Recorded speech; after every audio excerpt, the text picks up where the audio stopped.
కిరణ్ ఏంటి పవన్ కళ్యాణ్ గారు మీసం తిప్పటం లేదట, కన్నెర్ర చేయటం లేదట, ఏం చేశారు అసలు? బడ్జెట్ ఏమీ లేదు, మొత్తం ముంచేశారని కోడిగుడ్లు కూడా చూపిస్తున్నారు లైవ్లో. అదిగో. అందరికి నమస్కారం సార్. శేఖర్ రెడ్డి గారు ఆయన ఏ మాటలు ఏదైనా బహిరంగ సభలో మాట్లాడుంటే చక్కగా చప్పట్లు, విజిల్స్ అవన్నీ పడేయి. డిబేట్ లో సబ్జెక్ట్ మాట్లాడాలి, జనాలకు అర్థమయ్యేటట్టు మాట్లాడాలి, మాట్లాడాలి. సరే, ఓకే, క్రాస్ టాక్ వద్దు ఎవరు. సరే, శేఖర్ రెడ్డి గారు క్రాస్ టాక్ చేస్తే వినపడదు. నాకు మంచి గౌరవం ఉంది, నన్ను నవ్వి ప్లీజ్. ఎందుకు ఆరోగ్యానికి మంచిదే కదా నవ్వు నవ్వితే. కిరణ్ గారు జనజన మాట ప్రజలకు తెలుసు, సబ్జెక్ట్ గురించి శేఖర్ మీరు మాట్లాడినప్పుడు ఎవరో ఇంటరప్ట్ చేయలేదు కదా. వెయిట్, మా మిత్రుడు కాబట్టి, మా సోదరుడు మిత్రుడు, చాలా మంచి మీరిద్దరు డిబేట్ అయిపోయిన తర్వాత ముచ్చట్లు పెట్టుకోండి, లేకపోతే అడ్రస్ తీసుకుంటే ఎక్కడికైనా వెళ్ళి కలండి ప్రశాంతంగా, ఒక రోజంతా హ్యాపీగా మాట్లాడుకోండి. టైం వేస్ట్ కాదు సార్. శేఖర్ రెడ్డి గారు ఖాళీ కదా 5 సంవత్సరాలు, మేము చాలా బిజీగా ఉన్నాం సార్, కుదరదు. నేను ఖాళీనా ప్రజలకు తెలుసులేబ్బా. అదే సార్, నేనేం చెప్తా ఉన్నానంటే ప్రజల కోసం ఊడికం చేసింది ఎవరు శేఖర్ రెడ్డి గారు ఒక సెటైర్ వేస్తేనో లేకపోతే ఒక వేస్తేనో లైటర్ నోట్లో తీసుకోండి శేఖర్ రెడ్డి గారు. దాన్ని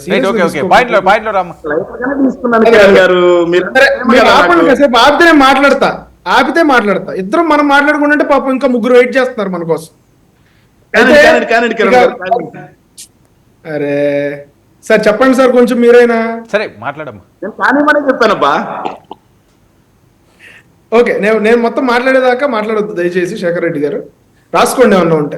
అయితే ఇవాళ నిర్మలా సీతారామన్ గారు ఆవిడ బడ్జెట్ మొదలు పెట్టినప్పుడు 2 తమిళ్ పద్యం, ఒకటి అలాగే మన గురజాడ అప్పారావు గారు రాసిన దేశం అంటే మట్టి కాదు, దేశం అంటే మనుషులు అని చెప్పి చదవటం మనందరికీ కూడా గర్వకారణం. అదేవిధంగా చాలా రకాల అంశాలు మాట్లాడారు గౌరవనీయులు నిర్మలా సీతారామన్ గారు.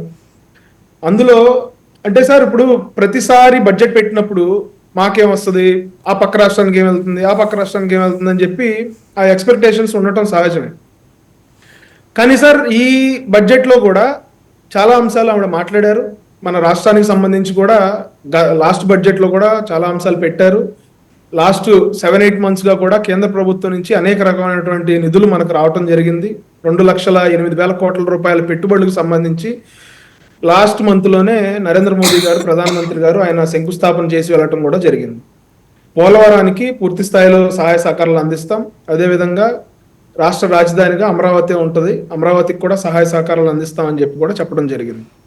ఇక్కడ వైఎస్ఆర్సీపీ ప్రతినిధులు వచ్చేసి అసలు ఏమీ లేదు బడ్జెట్లో, అసలు రాష్ట్రానికి ఏమీ లేదు, మాకు 22 మంది ఎంపీలు ఉన్నప్పుడు మేమేదో ఏమీ చేయలేకపోయామంటే మనతో వాళ్ళకి అవసరం లేదు కాబట్టి మేమేం అడగలేకపోయాము అంటే సార్, ఇక్కడ అవసరం ఉన్నా అవసరం లేకపోయినా ఒక ఎంపీ బాధ్యత ఏంటంటే రాష్ట్ర ప్రయోజనాలని పార్లమెంట్లో వినిపించడం, రాష్ట్రానికి కావాల్సిన నిధులు కేంద్ర ప్రభుత్వంతో మాట్లాడి తీసుకురావడం. సో ఇక్కడ ఎలా ఉంటుందంటే సార్, వాళ్ళకు కూడా మనం ఇచ్చిన నిధులు సక్రమంగా వినియోగిస్తున్నారు అని అనుకుంటే ₹1 ఎక్స్ట్రా అడిగినా మనకి ఇచ్చే పరిస్థితి ఉంటుంది.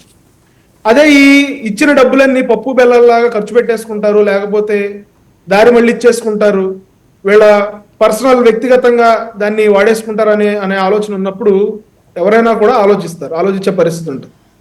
కేంద్ర ప్రభుత్వం జల్ జీవన్ మిషన్ అని చెప్పి ప్రతిష్టాత్మకంగా దేశం మొత్తం ప్రతి ఒక్కళ్ళకి, ప్రతి కుటుంబానికి, లేకపోతే ప్రతి హౌస్ హోల్డ్కి మంచినీరు ఇవ్వాలన్న ఆలోచనతో జల్ జీవన్ మిషన్ అనే ఒక కార్యక్రమానికి శ్రీకారం చుడితే సార్, కనీసం జగన్మోహన్ రెడ్డి గారు అందులో సగం వంతు కూడా మన రాష్ట్రంలో ఉపయోగించుకోలేకపోయారు. ఈ రోజున కేంద్ర ప్రభుత్వం 2025లో పూర్తయిపోయే జల్ జీవన్ మిషన్ ని 2028 వరకు ఎక్స్టెండ్ చేసింది మన రాష్ట్రం యొక్క పర్సనల్ రిక్వెస్ట్ ద్వారా. మేము గడిచిన ప్రభుత్వం సరిగ్గా ఉపయోగించుకోలేకపోయింది. రాష్ట్ర ప్రభుత్వం ఇవ్వాల్సిన షేరు వాళ్ళు ఇవ్వలేక మీరు ఇస్తానన్నది కూడా వద్దన్నారు. కానీ ఇప్పుడు మేము పూర్తి స్థాయిలో దాన్ని వినియోగించుకోబోతా ఉన్నాం అని చెప్పి ఎక్స్టెండ్ చేయమంటే 2028 వరకు ఎక్స్టెండ్ చేయడం జరిగింది. అదేవిధంగా మన రాష్ట్రంలో మన చంద్రబాబు నాయుడు గారు, పవన్ కళ్యాణ్ గారు విజన్ 2047లో భాగంగా ప్రతి కుటుంబానికి ఒక ఎంటర్ప్రెనర్ ఉండాలి అని ఒక ఇది పెట్టుకున్నారు, ఒక నియమం పెట్టుకున్నారు. దానికి సంబంధించి ఎంఎస్ఎంఈలకు కూడా ఊతం ఇచ్చేలాగా ఈ రోజున కేంద్ర ప్రభుత్వం బడ్జెట్లో ప్రవేశపెట్టడం జరిగింది. అదేవిధంగా సివిల్ ఏవియేషన్ సార్, గతంలో అశోక్ గజపతి రాజు గారు ఉన్నారు సివిల్ ఏవియేషన్ మినిస్టర్గా మన రాష్ట్రం నుంచి. ఇప్పుడు రామ్మోహన్ నాయుడు గారు ఉన్నారు. ఉడాన్ అనే ఒక పథకానికి, ఉడాన్ అనే ఒక స్కీమ్కి అది 2026కి అయిపోతుంది సార్. 10 సంవత్సరాల పాటు 2016 నుంచి 2026 వరకు అప్పుడు మన అశోక్ గజపతి రాజు గారు ఉన్నప్పుడే దాన్ని స్టార్ట్ చేశారు. మళ్ళీ ఈ రోజున దాన్ని ఇంకో 10 సంవత్సరాలు ఎక్స్టెండ్ చేశారు. 120 పైచీలకు కొత్త డెస్టినేషన్స్కి ప్రజల్ని రవాణా మెరుగుపరచాలి, 4 కోట్ల మంది పైగా ప్రయాణికుల్ని అందులో మనం గమ్యస్థానాలకు చేర్చాలని చెప్పి ఉడాన్ పథకం ద్వారా కేంద్ర ప్రభుత్వం శ్రీకారం చుట్టింది సార్. అయితే అందులో భాగంగానే మన రాష్ట్రంలో 7 కొత్త ఎయిర్పోర్ట్లకి, అంటే జగన్మోహన్ రెడ్డి గారు చెప్పినట్టు జిల్లాకు ఎయిర్పోర్టు మాయమాటలు అయి కాదు సార్, అంటే 7 కొత్త ఎయిర్పోర్ట్లు మన రాష్ట్రంలో ఆల్రెడీ 7 ఎయిర్పోర్ట్లు ఉన్నాయి. ఇంకో 7 కొత్త ఎయిర్పోర్ట్లకు సంబంధించి కూడా మొన్న లాస్ట్ మంత్లో మన రాష్ట్ర ప్రభుత్వం దానికి సంబంధించి ప్రణాళికలు రచించింది సార్. అదేవిధంగా అమరావతికి సంబంధించి, పోలవరానికి సంబంధించి, స్టీల్ ప్లాంట్కి సంబంధించి, ప్రత్యేకంగా స్టీల్ ప్లాంట్కి సంబంధించి రీసెంట్గానే 11,440 కోట్ల రూపాయల ఆర్థిక సాయం చేశారు సార్. శేఖర్ రెడ్డి గారు ఏదో చెప్తా ఉన్నారు, మొన్న కుమారస్వామి గారు వచ్చి ఇది మొత్తం అప్పులు కట్టుకోవడానికే మీరు వాడుకోండి తప్ప వేరే దానికి వాడుకోవడానికి లేదని ఏం చెప్పలేదు సార్. అది ఆయన మాట మార్చి చెప్తా ఉన్నారు. కుమారస్వామి గారేమో అట్లా చెప్పలా. ఈ ప్లాంట్ని, ఈ రాష్ట్ర ప్రజల భావోద్వేగాలతో నిండి ఉన్న ఈ ప్లాంట్ని విశాఖ ఉక్కు ఆంధ్రుల హక్కు అనే ఒక నినాదానికి మేము కట్టుబడి మీ భావోద్వేగాలు మేము అర్థం చేసుకుని ఈ ప్లాంట్ని రివైవ్ చేయాలి.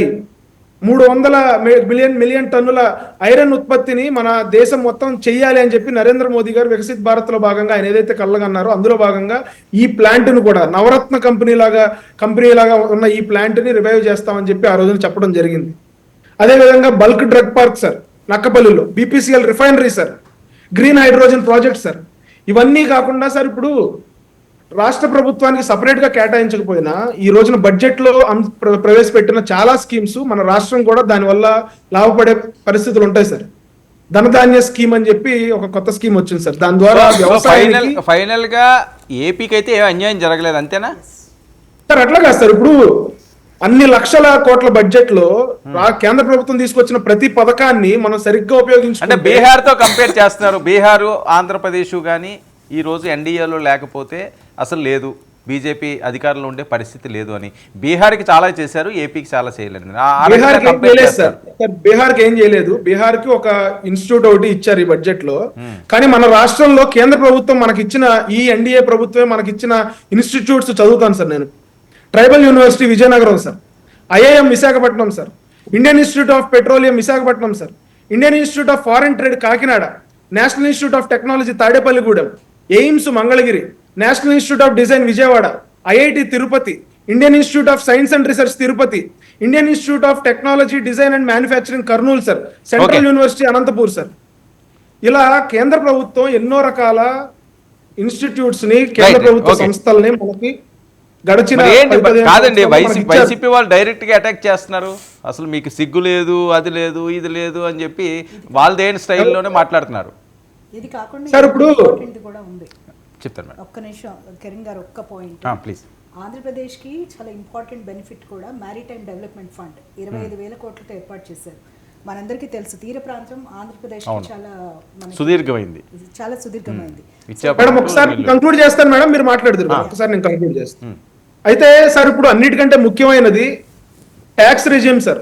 న్యూ ట్యాక్స్ రెజ్యూమ్ లో 12 లక్షల వరకు ఆదాయ పన్ను, ఇన్కమ్ ట్యాక్స్ వేవ్ ఆఫ్ చేస్తున్నారు సార్. ఆంధ్రప్రదేశ్ ప్రజలు కాదు, మిడిల్ క్లాస్ కోసం, మిడిల్ క్లాస్ కోసం కొన్ని లక్షల మంది. ఏంటి సార్?